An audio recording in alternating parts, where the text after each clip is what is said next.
noticed how parents make such a big deal about surviving the teen years? They act like they're in some science fiction movie where their lives are taken over by some creature as it morphs into adulthood. Excuse me, teen year. Let me tell you, it's no picnic for us either.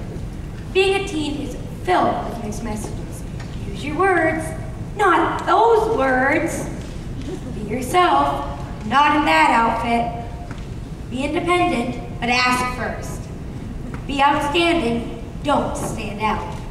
Be friendly, not that friendly. Set an example, don't be made into an example.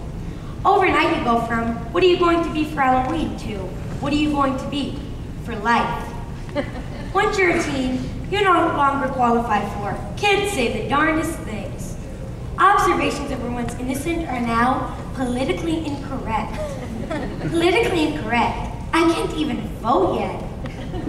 I miss the good old days, like when I was 4, and my mom took me to take your child to work day. She introduced me to her boss, who had a huge mole on her chin, and I didn't even get in trouble when I blurted, "Hey, she has a pimple with a hairpiece." Although my mom did go from temp to hire to temp to fire that same day. It all starts with those health movies in 6th grade.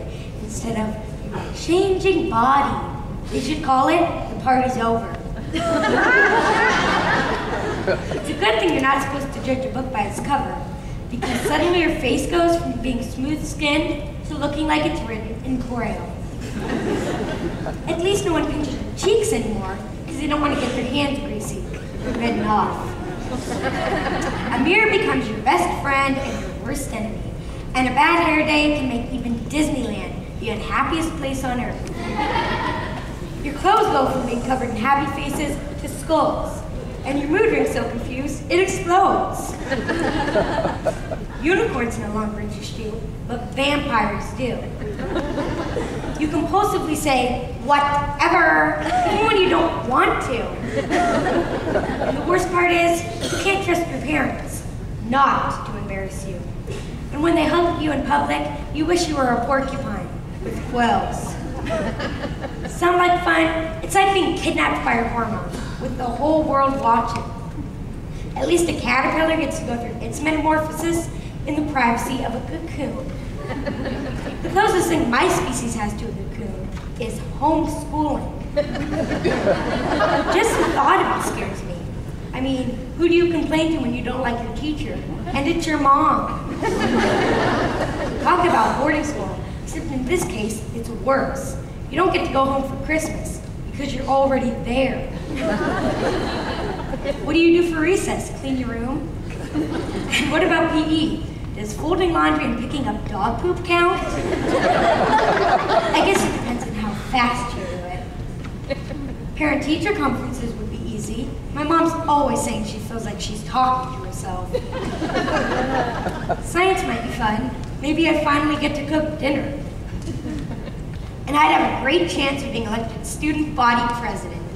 That would look great on a college application, until they realized my only competition was my dog, Butterscotch, and the creepy mailman that keeps coming by in case there's a school dance. You know, forget going into hiding.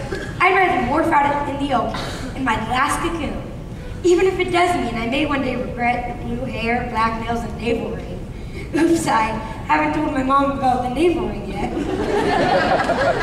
And for those times I'm a pain, and my parents are tempted to complain about how hard raising a teenager is, I say, picture me a beautiful butterfly or whatever.